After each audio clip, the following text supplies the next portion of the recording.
Crypto currency کا سوال میں ضرور پوچھوں گا. میں کچھ نہیں پوچھوں گا, آپ خود ہی بتائیں کرپٹو کرنسی کے بارے میں. ہم لوگ تو کاغذ کی کرنسی کو جانتے ہیں. کرپٹو کرنسی یہ موبائل کی اسکرین پر یا کمپیوٹر پر نظر آنے والی ایک فرضی چیز ہے. خارج میں, باہر کی دنیا میں حقیقت میں اس کا کوئی وجود نہیں. نہ تو کرپٹو کرنسی آپ کسی کو دے سکتے ہیں اور نہ ہی اس سے اپنے ہاتھوں میں لے سکتے ہیں. جیسے کہ روپے ہیں, کرنسیاں ہیں جن کا چلن ہے, ان کو ہاتھوں میں پکڑ سکتے ہیں, جیب میں رکھ سکتے ہیں, دوسرے کو دے سکتے ہیں, دوسرے سے لے سکتے ہیں. ایسا کچھ بھی اس کے اندر نہیں ہے. کاغذ کی کرنسی کیسے وجود میں آئی تھی؟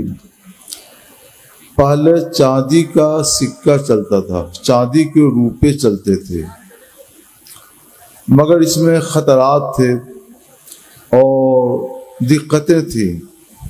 تو حکومتوں نے آپس میں معاہدہ کر کے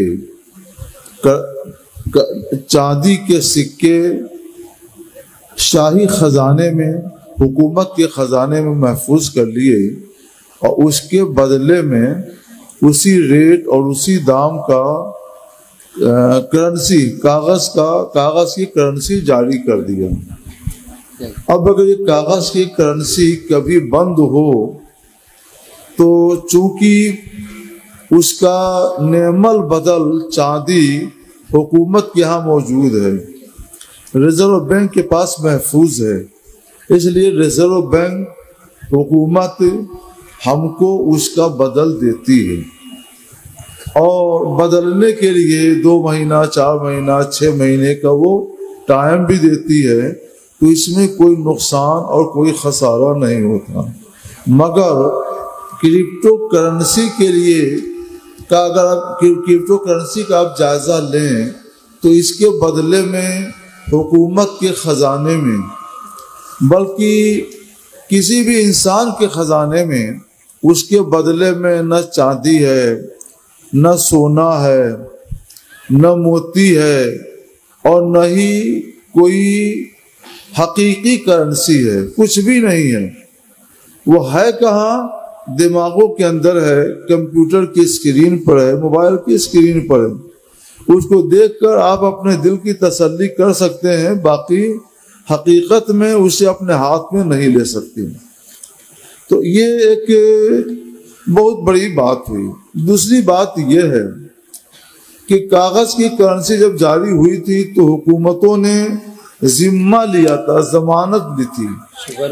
ہمارے ہاں جو کرنسی کاغذ چلتی ہے تو اس پر بھی لکھا رہتا ہے کہ میں دھارک کو مثلاً 1000 روپے ادا کرنے کا وچن دیتا ہوں.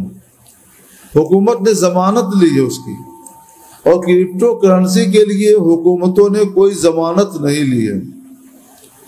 تو اس کرنسی کے لیے نہ تو حکومت کے خزانے میں کوئی نعم البدل چاندی یا سونے کی شکل میں موجود ہے, اور نہ ہی حکومتوں نے اس کے لیے اس طرح کی کوئی ضمانت دی ہے کہ میں اس کرنسی کے دھارک کو 1000 روپیہ یا 500 یا 2000 روپے ادا کرنے کا وچن دیتا ہوں.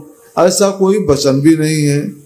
تو جب نہ اس کا بدل موجود, نہ ہی اس کے بارے میں حکومت کا کوئی وچن, کوئی معاہدہ اور کوئی ضمانت موجود, تو ایسی, اور حقیقت میں یہ ہمارے ہاتھ میں کوئی آنے والی چیز بھی نہیں. سونا ہو ہمارے ہاتھ میں تو ہم اجازت دے دیں گے, چاندی ہو ہمارے ہاتھ میں ہو تو ہم اجازت دے دیں گے, ہیرا ہو موتی ہو تو ہمارے ہاتھ میں آئے تو ہم اجازت دے دیں گے. ہاتھ میں کوئی چیز آتی بھی نہیں ہے. اس لیے ظاہر یہ ہوا, ثابت یہ ہوا کہ کرپٹو کرنسی, ڈیجیٹل کرنسی, یہ حقیقت میں شرعی نقطہ نگاہ سے مال نہیں ہے.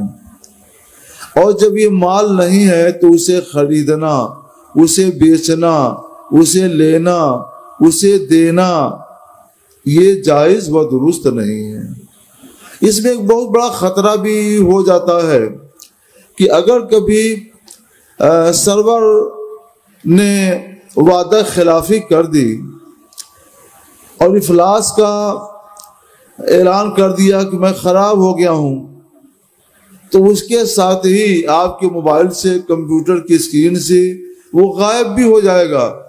کروڑوں ڈیجیٹل کرنسی کا مالک ایک آن میں، 1-2 سیکنڈ میں بھکاری بن جائے گا۔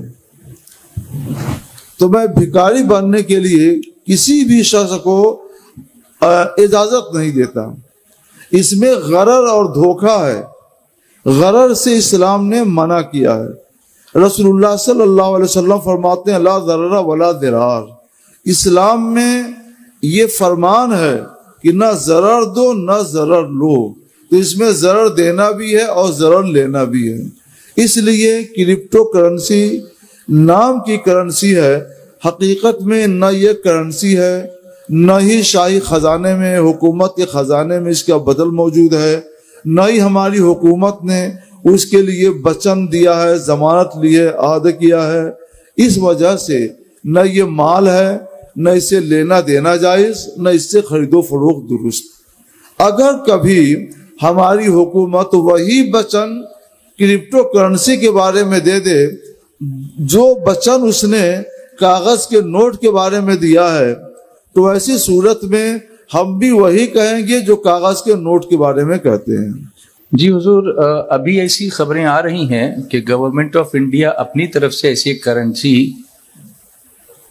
رائج کرنے والی ہے یا کر چکی ہے، تو اگر جیسا کہ آپ نے فرمایا کہ اگر گورنمنٹ اس کی ضمانت لیتی ہے تب تو پھر ہمارے لیے وہ جائز ہوگا۔ پھر کوئی مسئلہ نہیں ہے، اگر گورنمنٹ آف انڈیا رائج نہ کرے، ضمانت بھی لے لے کہ میں دھارک کو 500، 1000، 2000 ادا کرنے کا وچن دیتا ہوں، تو میں بھی آپ کو وچن دے دوں گا، جیسا کہ ریزرو بینک، جب تک وہ وچن نہیں ملے گا ادھر سے وچن نہیں ملے گا۔ اچھا، ہمارا وچن اسی وچن پر موقوف ہے۔ اچھا، جیسے ریزرو بینک آف انڈیا کے جو نوٹس ہوتے ہیں اس پہ لکھا ہوا ہوتا ہے، جی، ریزرو بینک آف انڈیا جو نوٹس ایشو کرتی ہے جی اس پر یہ وچن لکھا ہوا اس پر یہ ہوتا وچن لکھا رہتا ہے۔ جی جی، اور اس کی وجہ بھی ہے نا کہ یہ کاغذ اور نوٹ سڑ گل کر خراب بھی ہو جائے، آپ لینا چاہیں تو مل جائے گا آپ کو، کیونکہ اس کا نعم البدل چاندی اس کے پاس موجود ہے۔ جی جی، یہاں تو کچھ بھی نہیں ہے، ایک فرضی ہے، فرضی چیز، اس کے علاوہ اس کی کوئی حقیقت نہیں ہے، کوئی اس کا خارجی وجود نہیں ہے۔ مگر کچھ اور کنٹریز میں اس کا چلن ہے، جیسے کچھ گلف کنٹریز ہیں جہاں پر اگر آپ مالز میں جاتے ہیں تو کرپٹو کرنسی کو ایکسیپٹ کیا جاتا ہے۔ دوسرے کنٹریوں میں اگر ایسا کوئی چلن ہے تو اس کی ذمہ داری وہاں کے علماء کے سر ہے، وہ تحقیق کریں اور اس کے بارے میں بیان کریں۔ ہم جس ملک میں رہتے ہیں اسی کا حکم بیان کریں گے۔ جی جی جی، میں امید کرتا ہوں کہ ہمارے تمام ناظرین اور سامعین اس مسئلے کو بخوبی سمجھ گئے ہوں گے۔ تو جب تک جہاں کہیں بھی ہم رہتے ہیں، گورنمنٹ کی جب تک اس کی ضمانت نہ ہو، اس وقت تک ایسی کسی کرنسی کے چکر میں پڑنا خطرے سے خالی نہیں ہے، اور ہمیں اس سے بچنا چاہیے۔ عام آدمیوں اور عام کمپنیوں کا کیا ہے، 2 مہینہ 4 مہینہ میں رقمیں بٹورتے ہیں، جمع کرتے ہیں۔